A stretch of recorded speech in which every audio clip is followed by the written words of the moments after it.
दोस्तों कई बार ऐसा होता है कि हमारा कंसेप्ट क्लियर होता है, हमारी थ्योरी कंप्लीट होती है, हमें लेक्चर समझा रहता है, हमारे नोट्स कंप्लीट रहते हैं, लेकिन उसके बाद भी हमसे क्वेश्चन सॉल्व नहीं होते हैं। इस प्रॉब्लम से most of the JEE aspirants हमेशा अपनी लाइफ में गुजरते हैं। मैं भी अपने टाइम पे इस प्रॉब्लम से गुजरा था और आई एम श्योर कि आप भी जरूर इस प्रॉब्लम से गुजर रहे होगे, इसलिए इस वीडियो को देख रहे हो। और इस वीडियो को देखने के बाद आपको अपनी प्रॉब्लम का सोल्यूशन मिल चुका होगा और आपकी जो ये क्वेश्चन सॉल्विंग प्रॉब्लम है वो सॉल्व हो चुकी होगी।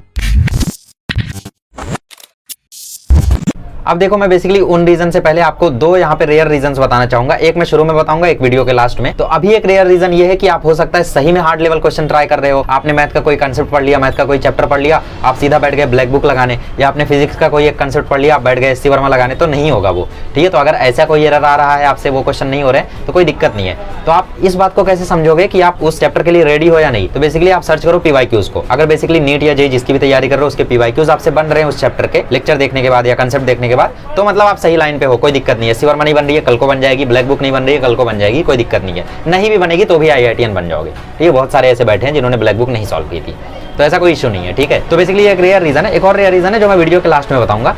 तो देखो, इसके बहुत सारे सॉल्यूशंस है। सबसे पहला जो सॉल्यूशन मैं यहाँ पे देने वाला हूँ, ये most of the JEE aspirants की प्रॉब्लम को सॉल्व कर देगा। उनको समझ में आ जाएगा कि उनसे क्वेश्चन आखिर सॉल्व क्यों नहीं हो रहे हैं। तो बेसिकली जब मैं अपने टाइम पे इस क्वेश्चन सॉल्विंग प्रॉब्लम से सफर कर रहा था तो यही रीजन मेरे भी पीछे था। और ये रीजन ये होता है कि बेसिकली हो सकता है आपके क्लास में ही उस लेवल के क्वेश्चंस ना कराए जा रहे हो जिस लेवल के क्वेश्चंस आपको जेईई में पूछे जाते हैं। तो बेसिकली कई बार ऐसा होता है कि हमें क्लास में ही उस लेवल के क्वेश्चन नहीं कराए जाते जिस लेवल के क्वेश्चन जेईई मेंस या फिर नीट में पूछे जाते हैं, जिसकी वजह से हमारी प्रॉब्लम सॉल्विंग जो है वो पीछे रह जाती है। देखो, मैं यहाँ पे ये नहीं बोल रहा हूँ कि टीचर्स उस लेवल के क्वेश्चन प्रैक्टिस नहीं कराते। कई बार ऐसा होता है कि बेसिकली आप ऐसी कोचिंग में एनरोल रहते हो जहाँ पे मोस्ट ऑफ द स्टूडेंट्स का जो माइंड है वो उस लेवल का नहीं है। तो बेसिकली टीचर्स रिफ्रेन करते हैं कि भाई मैं ये क्वेश्चन ले लूंगा, तो बच्चा डर जाएगा। ठीक है, बच्चा फिर आगे इस चैप्टर को पढ़ेगा नहीं, या फिर उसको इस कंसेप्ट का डर बैठ जाएगा। तो इसके वजह से कई सारे टीचर हेजिटेट करते हैं क्वेश्चंस को सॉल्व करने में। ठीक है, बट कई बार ये ऐसा भी होता है कि बेसिकली टीचर्स खुद उस लेवल के क्वेश्चंस को सॉल्व नहीं कराते हैं, अपनी रेपुटेशन सोच के, ये सोच के कि यार बच्चा नेगेटिव रिव्यूज देगा। ठीक है, ऐसा कई बार होता है। तो बेसिकली टीचर्स जो होते हैं वो इजी क्वेश्चंस आपको कराएंगे। जैसे वो आपको फोर्स बता देंगे, डिस्प्लेसमेंट बता देंगे, वर्क डन पूछ लेंगे। भाई ये तो कोई भी कर लेगा। लेकिन वहीं पर अगर आप लोगों को वो इंटीग्रेशन वाले क्वेश्चन दे दे, work equal to integral F D X, तो बेसिकली मान लो आप अपने मॉड्यूल में कोई एक हार्ड क्वेश्चन देख रहे हो, जिस टाइप का क्वेश्चन आपको सर ने कराया ही नहीं है, तो आपको क्वेश्चन कैसे आ जाएगा? आपको सपना थोड़ी आएगा कि इस क्वेश्चन को ऐसे करना है या फिर इस क्वेश्चन को ऐसे करना है। कंसेप्ट के साथ साथ टीचर क्वेश्चन भी बताता है ताकि बेसिकली स्टूडेंट को समझ सके कि भाई उस क्वेश्चन को कैसे सॉल्व करना है, क्वेश्चन सॉल्विंग कैसे करनी है। अब अगर टीचर इजी क्वेश्चन करके चला जाएगा उस कंसेप्ट के ऊपर, तो आपको कंसेप्ट तो समझ में आ जाएगा क्या है, लेकिन आप लोग उसका फील नहीं ले पाओगे, आप लोग समझ नहीं पाओगे कि कैसे सॉल्व करना था। वही सेम क्वेश्चन आप जब मॉड्यूल में देखोगे, पीवाईक्यू में देखोगे, तो आप फंस जाओगे, आपसे वो क्वेश्चन सॉल्व नहीं होगा। तो मोस्ट ऑफ द केसेस में यही रीजन होता है कि आपके क्लासेस में अच्छे क्वेश्चन नहीं कराए जाते हैं। जैसे कोटा में ये रियरली देखा जाता है, बट मुंबई में हो गया, ठीक है, बाकी जगहों पर हो गया जहाँ पे ये लोकल कोचिंग्स हैं, वहाँ पे आप लोग ये बहुत फ्रीक्वेंटली देखोगे कि भाई टीचर जो होते हैं वो टेक्स्ट बुक के एक्सरसाइज के न्यूमेरिकल्स करा देते हैं। इस पहली प्रॉब्लम का सॉल्यूशन क्या है? इस पहली प्रॉब्लम का सॉल्यूशन सिंपल है कि आप या तो टीचर से बात करो कि सर आप ऐसे ऐसे क्वेश्चंस कराया करो। ठीक है, अगर टीचर ऐसा बोलते कि बाकी बच्चों का वो लेवल नहीं है, तो आप बोल दो सर मैं आपसे बाद में जब डाउट क्लास में आऊँ या फिर डाउट जब पूछने आऊँ तो वहाँ पे आप मुझे अच्छे अच्छे लेवल के क्वेश्चंस बता दिया करो। तो बेसिकली सर यहाँ पे हेल्पफुल रहते हैं, ऑब्वियसली सारे टीचर यहाँ पे हेल्पफुल रहते हैं, तो आपकी हेल्प वो जरूर करेंगे।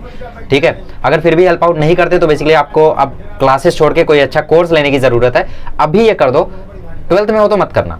ठीक है, 12th में हो तो अभी क्लासेस वगैरह मत छोड़ना, लेकिन अगर 11th में हो, न्यू ज्वाइन किया हो, तो बेसिकली बेटर यही होगा कि आप किसी कोर्स पर शिफ्ट हो जाओ। एटलीस्ट वहाँ पे अच्छे लेवल के क्वेश्चंस कराए जाएंगे, आपको बाद में ये रिग्रेट नहीं होगा कि आपने अपना टाइम एक ऐसी जगह पर वेस्ट कर दिया जहाँ से आपका कुछ आउटपुट नहीं निकलना था। बोर्ड्स में कितना भी आ जाए क्या फर्क पड़ेगा? कौन पूछ रहा है? लोग तो यही पूछेंगे ना, जॉब कहाँ कर रहे हो, पढ़ाई कहाँ से कर रहे हो, ये थोड़ी पूछेंगे कितना परसेंट आया था। अब बेसिकली लोग मुझसे यही पूछते हैं ना, भाई तुम कहाँ से पढ़ रहे हो। मुझसे 12वीं का रिजल्ट आज तक बहुत रेयरली पूछा है किसी ने। ठीक है, वरना जनरली सब लोग यही पूछते हैं कहाँ पे हो, कौन सा कॉलेज लिया है। तो बेसिकली आपसे कोई 12वीं का रिजल्ट नहीं पूछेगा। ठीक है, तो आपके लिए बेटर यही है कि आप सर से बात करो, आप सर से बोलो सर मुझसे क्वेश्चन नहीं सॉल्व होते, मुझे अच्छे लेवल के क्वेश्चंस कराओ क्लास में, या तो मैं अलग से आता हूँ, अलग से बताओ। अगर फिर भी सर हेल्प आउट नहीं करते तो you have only option left. Okay, चलो ठीक है, तो अब हम लोग मान लेते हैं कि आप लोग ड्रॉप लिए हो या फिर आप 12th में हो, 11th में हो, आप कोटा में पढ़ रहे हो, आप एक अच्छी कोचिंग में एनरोल्ड हो जहाँ पे अच्छे अच्छे क्वेश्चन सॉल्व कराए जाते हैं। ठीक है, आपने कोई ऑनलाइन कोर्स बाय कर रखा है। तो बेसिकली अब मैंने मान लिया कि आपके क्लासेस में अच्छे क्वेश्चन कराए जाते हैं, आपने जो भी कोर्स बाय कर रखा है वहाँ पे अच्छे अच्छे क्वेश्चन कराए जाते हैं, तो भी अगर आपसे क्वेश्चन सॉल्व नहीं हो रहा है तो उसके पीछे का क्या पॉसिबल रीजन है, उसको हम लोग 3 पार्ट्स में डिवाइड करते हैं। ठीक है, सबसे पहली बात कि आप लोग जब क्वेश्चन को देखते हो तो उसमें ये सोचा करो कि उस क्वेश्चन में आपसे क्या सॉल्व नहीं हो रहा है। कोई भी क्वेश्चन अगर आपको टैकल कर रहा है, ठीक है, कोई भी क्वेश्चन अगर आपको टैकल कर रहा है, तो इसका मतलब उसके पीछे 3 रीजन हो सकता है। पहला रीजन यहाँ पे ये हो सकता है कि आपको कंसेप्ट की हवा ही ना लगे। ठीक है, अननोन कंसेप्ट। दूसरा रीजन यहाँ पे हो सकता है कंसेप्चुअल एरर। तीसरा रीजन हो सकता है यहाँ पे सॉल्विंग एरर। ठीक है, 3 टाइप की प्रॉब्लम्स यहाँ पे आपके साथ हो सकती हैं किसी भी क्वेश्चन को लेके, इसके अलावा कोई भी क्वेश्चन में एरर आपके नहीं हो सकता। तो कोई भी क्वेश्चन आप जब देखते हो तो अपने दिमाग में इस चीज को आज के बाद याद रखना कि भाई जैद सर ने कहा था कि 3 टाइप की प्रॉब्लम हो सकती है किसी क्वेश्चन को देख के, और ये तीनों में से कौन सी कैटेगरी में आता है। इसके बाद मैं ये भी बताऊंगा कि किन टाइप के क्वेश्चंस के सॉल्यूशन आपको देखने ही चाहिए। बहुत सारे टीचर बोलते हैं कि सॉल्यूशन नहीं देखने का, सॉल्यूशन नहीं देखने का, ये मिथ आज मैं क्लियर करूंगा।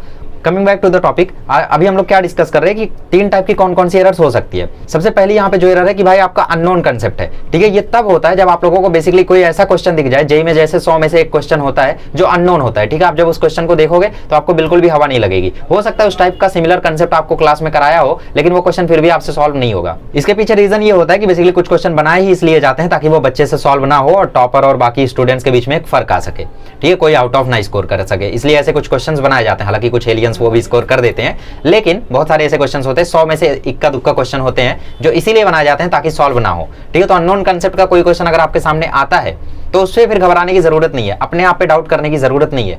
भाई वो कंसेप्ट आपने कभी पढ़ा ही नहीं है तो आपसे सॉल्व कैसे होगा। सेकंड यहाँ पे प्रॉब्लम आती है कंसेप्चुअल एरर। कंसेप्चुअल एरर को मैं सही से समझा दूं क्योंकि इसको कुछ लोग अननोन कंसेप्ट के साथ रिलेट कर रहे होंगे। अननोन कंसेप्ट मतलब आपको कंसेप्ट की हवा ही ना लगी। कंसेप्चुअल एरर मतलब ऐसा कंसेप्ट लगना था जो आपको पता था लेकिन आपने कोई और कंसेप्ट लगा दिया, ठीक है। कंसेप्चुअल एरर मतलब ऐसा कंसेप्ट जिसकी आपको पूरी नॉलेज थी लेकिन आपने कोई और कंसेप्ट लगा दिया, तो ये दूसरे टाइप का एरर है। ऐसी एरर से आप लोगों को खुद पे बहुत डाउट करने की जरूरत है, क्योंकि बेसिकली अगर आप सही कंसेप्ट नहीं लगा पा रहे हो तो आप क्वेश्चन को सॉल्व कैसे करोगे। तो ये सेकंड कैटेगरी में आता है, will discuss it, don't worry. तो बेसिकली थर्ड कैटेगरी यहाँ पे आती है न्यूमेरिकल एरर। मान लेते हैं कि भाई आप लोगों से मतलब कंसेप्ट सही लग गया, आप लोगों ने इक्वेशन सही बना दी। प्रॉब्लम ये आती है कि कई बार हम लोग इन इक्वेशंस को सॉल्व नहीं कर पाते हैं। जैसे आप अगर जेसीसी सीरीज फॉलो कर रहे हो तो आपको पता ही है कि बेसिकली इसमें बहुत सारे क्वेश्चन ऐसे आते हैं जहां पे एंड में हमें कुछ तिगड़मबाजी करके इधर का उधर पुट करके, उधर का इधर पुट करके, स्क्वायरिंग एडिंग करके, मल्टीप्लाई करके, ये सब करके हमें आंसर लाना रहता है। तो कई बार ऐसा होता है कि बेसिकली न्यूमेरिकल एरर हो जाता है। तो अगर ऐसा भी हो रहा है तो खुद पे डाउट मत करो, आप लोग सिर्फ और सिर्फ उसका सॉल्यूशन देख लो कि हाँ कैसे सॉल्व किया है, ताकि नेक्स्ट टाइम अगर ऐसा कोई इक्वेशन बने, ऐसा कोई केस बने तो आप उसे डील आउट कर सको, ठीक है। तो बेसिकली पहली कैटेगरी और थर्ड कैटेगरी बेसिकली इनसे आपको टेंशन लेने की जरूरत नहीं है। अगर फर्स्ट कैटेगरी का कोई क्वेश्चन है, थर्ड कैटेगरी का कोई क्वेश्चन है, सेकंड कैटेगरी के जो क्वेश्चंस है, और मोस्टली यही होता है आपसे, न्यूमेरिकल एरर रेयरली होगी क्योंकि कंसेप्ट ही अक्सर नहीं अप्लाई कर पाते हो, न्यूमेरिकल एरर कैसे होगी। और अननोन कंसेप्ट वाली एरर भी जल्दी होती नहीं है क्योंकि 100 में से 1-2 क्वेश्चंस होते हैं जिनमें कंसेप्ट का आइडिया ही नहीं होता है। नीट में तो वो भी नहीं, ठीक है, जेईई में ऐसा होता है बट बहुत रेयर है।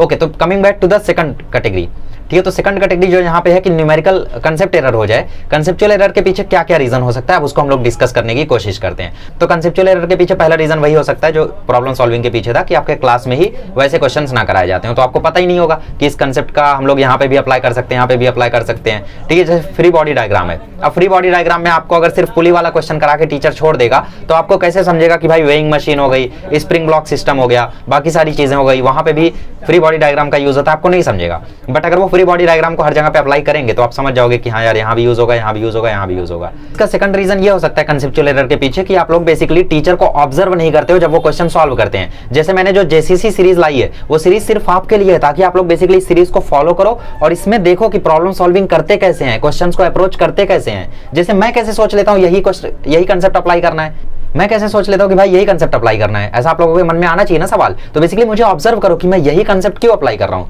मैं यही फॉर्मूला क्यों यूज कर रहा हूँ, मैं इसी तरीके से क्यों कर रहा हूँ। तो बेसिकली मैं कोशिश करता हूँ कि लेक्चर में बताता चलूँ कि मैं ये क्यों कर रहा हूँ, मैं ये क्यों कर रहा हूँ, मैंने ऐसा क्यों नहीं किया, और मैं कोशिश करता हूँ कि एकदम नेचुरल रहूँ आपके सामने, ठीक है।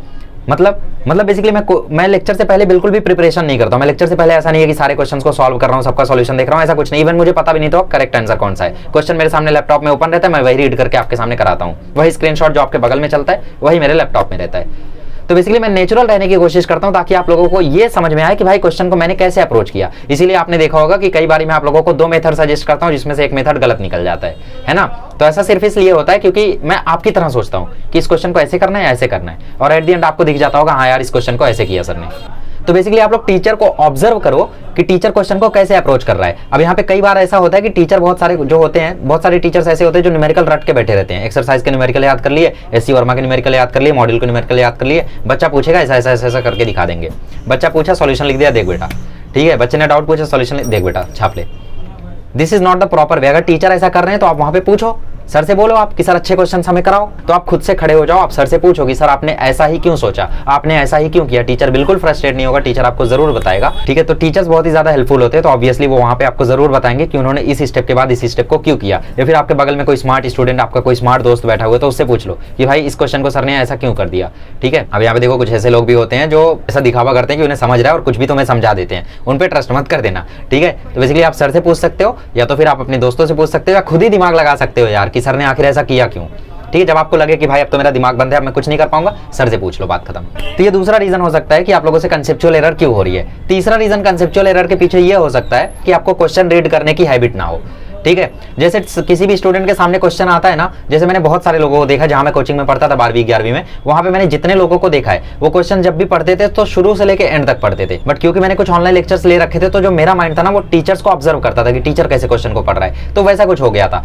चलो मैं अभी आपके सामने एक क्वेश्चन को प्रेजेंट करता हूँ। इस क्वेश्चन को देखो, आप में से बहुत सारे लोग इस क्वेश्चन को शुरू से एंड तक रीड करने लगे होंगे, लेकिन एक स्मार्ट बंदा यहाँ पे क्या करेगा पता है, वो सिर्फ मेन पॉइंट्स को फोकस करेगा। जैसे मैं हूं, मैं किसी भी क्वेश्चन को देखता हूं तो मेरा ध्यान कहां जाता है, क्या इक्वेशन दी है, क्वेश्चन में क्या पूछा है, कौन सा डेटा दिया है, बस, ठीक है। अगर मुझे लगता है हाँ भाई डेटा में कुछ कमी है, तब मैं क्वेश्चन को रीड करता हूं कि भाई हाँ कहीं पे वर्ड्स में ना लिख दिया हो। मतलब कभी कभी ऐसा होता है ना कि क्वेश्चन में आपसे बोल दिया t बराबर 10 सेकंड, इक्वेशन ये है, बट कहीं पर ऐसा लिखा हो कि वेलोसिटी इज हाफ, तो पहले मैं डेटा देखता हूं सिर्फ कि इक्वेशन ये दिया है, टाइम ये दिया है, बात नहीं बन रही है और कुछ दिया है क्या, तब मैं पूरे क्वेश्चन को दोबारा रीड करता हूं।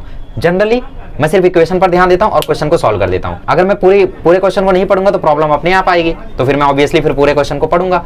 तो जनरली स्टूडेंट से ये होता है कि उनको क्वेश्चंस रीड करने की एक स्किल नहीं होती है। तो क्वेश्चन रीडिंग स्किल पर भी अगर आप चाहते हो तो मैं एक वीडियो जरूर बना दूंगा जिसमें हम लोग एम्पल अमाउंट ऑफ क्वेश्चंस को सामने रखेंगे और समझेंगे कि भाई क्वेश्चंस को रीड कैसे करते हैं, ठीक है। जैसे मैंने 2-3 लोग को बताया है, तो काफी ये हेल्पफुल होता है, ठीक है, कि आप लोग कैसे क्वेश्चंस को रीड कर सकते हो। अच्छा, तो अब यहाँ पे ये बात आई कि आप लोगों की जो क्वेश्चन रीडिंग स्किल है वो काफी लो है, इसको कैसे इंप्रूव करोगे वो तो खैर अदर वीडियो का टॉपिक। तो मान लेते कि भाई अभी आप क्वेश्चन को उतने अच्छे से रीड नहीं कर पाते हो, क्वेश्चन रीडिंग स्किल अभी लो है, कोई दिक्कत नहीं है। अभी के लिए आप क्या कर सकते हो, जो करते हो वही करो, शुरू से लेकर एंड तक क्वेश्चन को पढ़ो, जो भी डेटा दिया हुआ है उसे लिखते जाओ, गिवन डेटा के अंदर सब कुछ लिखते जाओ, जैसे बोर्ड्स में करते थे ना वैसा ही करते जाओ। सारा डेटा जब ध्यान से देखोगे ना और इमेजिनेशन करोगे अपने दिमाग में उस इमेजिनेशन को क्रिएट करोगे जो क्वेश्चन में बन रही है, उस सिचुएशन को क्रिएट करोगे जो क्वेश्चन में बन रही है, तो बेसिकली अपने आप आपके दिमाग से आवाज आएगी कि भाई ये कर, तू ऐसा कर दे, हो जाएगा, ठीक है। तो तीसरा कंसेप्चुअल एरर के पीछे रीजन ये हो सकता है कि आपने क्वेश्चन को ठीक से रीड नहीं किया, आपने क्वेश्चन को ठीक से समझा नहीं, आपने क्वेश्चन का सही से इंटरप्रेट नहीं किया, ठीक है। जब तक आप क्वेश्चन को सही से नहीं समझोगे, जब तक आप क्वेश्चन को सही से ऑब्जर्व नहीं करोगे, जब तक आप क्वेश्चन की सिचुएशन को एनालाइज नहीं करोगे, तब तक आप उसका सॉल्यूशन सही नहीं निकाल पाओगे, ठीक है। अच्छा, अब यहाँ पे देखो 2 रेयरली यूज्ड रीजन है, ठीक है। 2 यहाँ पे अब देखो रेयर रीजन है। एक रीजन यहाँ पे ये है कि सही में क्वेश्चन आप हार्ड देख रहे हो, ठीक है, आपने सही में कोई हार्ड क्वेश्चन को ट्राई कर रखा है। अब देखो यहाँ पे फाइनल सॉल्यूशन के बारे में बात कर दूं मैं। देखो कभी कभी ऐसा होता है कि बेसिकली कुछ चीजें होती हैं जो हमें समय के साथ लेट समझ में आती हैं, ठीक है। टू बी ऑनेस्ट, जब मैं 10th में था तो मुझे सब कुछ परफेक्ट नहीं आता था, लेकिन जब मैं 11th में आया, मैंने 10th को दोबारा पढ़ा, तो मुझे 10th की बहुत सारी चीजें दोबारा से क्लियर हुई, ठीक है। और इवन 11th की बहुत सारी चीजें ऐसी है जो मुझे ड्रॉप ईयर में समझ में आई, 12th की बहुत सारी चीजें ड्रॉप ईयर में समझ में आई, अभी तक कुछ चीजें नई नई समझ में आती रहती हैं। तो आपका जो दिमाग होता है ना वो बहुत सारी चीजों को एक साथ हैंडल नहीं कर सकता है। तो ऐसा हो सकता है कि आपका जो दिमाग है वो कुछ कंसेप्ट का लोड ना ले पा रहा हो, तो हो सकता है आपसे वो क्वेश्चन बाद में सॉल्व हो सकता है वो कंसेप्ट बाद में सॉल्व हो। इतनी कैटेगरीज, इतने सॉल्यूशन बताने के बाद भी वो चीज वर्क नहीं करती है तो समय पर छोड़ दो। 12वीं में हो तब मत छोड़ना, 11वीं में हो तो समय पर छोड़ दो, 12वीं में आपको समझ में आ जाएगा। अब 12वीं वाले बोल रहे हैं हमें नहीं समझ में आ रहा है, तो समझने की कोशिश करो, तुम उसमें दिमाग लगाते रहो। नहीं समझ रहा है, ठीक है भाई, वही कंसेप्ट थोड़ी आना एग्जाम में, आ भी गया तो 4 नंबर जाएगा। हमें कौन सा 300 लाना है, 300 लाना है तो तुम यूट्यूब पर नहीं होते, ये वीडियो नहीं देख रहे होते, टू बी ऑनेस्ट, ठीक है। तो बेसिकली ये फाइनल सॉल्यूशन है कि कभी कभी कुछ चीजें तुम्हें लेट समझ में आएगी। फॉर एग्जांपल मेरा एग्जांपल ले सकते हो तुम कि मुझे जो पुली वाला कंसेप्ट है वो 11वीं में समझ में आ गया था कि एक्सेलरेशन का ये फॉर्मूला होता है, लेकिन जब मुझे पुली का फील आया तब मुझे पुली के क्वेश्चन सॉल्व होना शुरू हुए, ठीक है। तो बेसिकली मेरे से पुली के क्वेश्चन नहीं हो रहे थे, मेरे से वो मंकी क्लाइंबिंग के क्वेश्चन नहीं हो रहे थे, जबकि कंसेप्ट मुझे पता था क्या था, लेकिन मुझे उस कंसेप्ट का बिल्कुल भी फील नहीं था।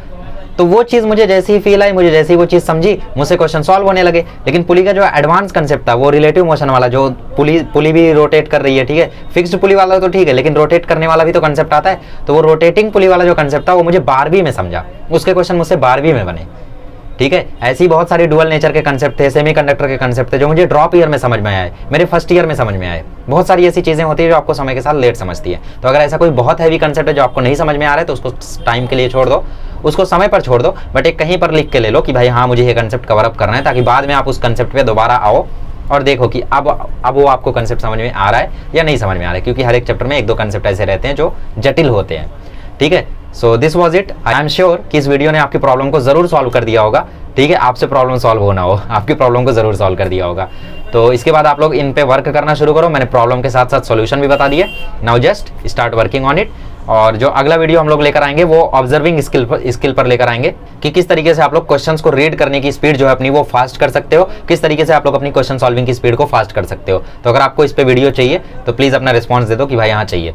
ठीक है, तो हम लोग इस पर वीडियो बनाएंगे। तब तक के लिए the good the bye, thank you so much.